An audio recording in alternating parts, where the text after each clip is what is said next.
Hello there. So you want to know how you can simply go ahead and withdraw funds on Robinhood. This is going to be the only video that you'll ever need to watch on the internet. So with that being said, let's get straight into the video.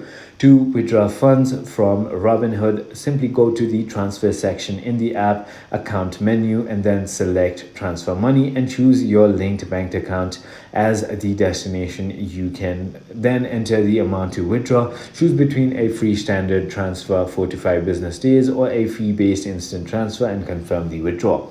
If you're thinking about step-by-step guide, firstly open the Robinhood app and tap on the person icon in the bottom right corner. Then navigate to transfers, tap the transfers option, initiate the transfer by tapping on transfer money, then specify the accounts under from.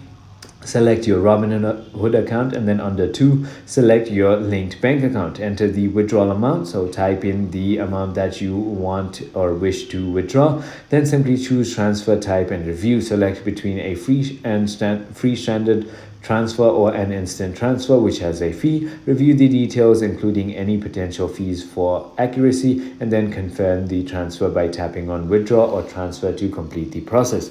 I hope this video clarified everything for you. If it did, hit that like button and I'll see you on the next one.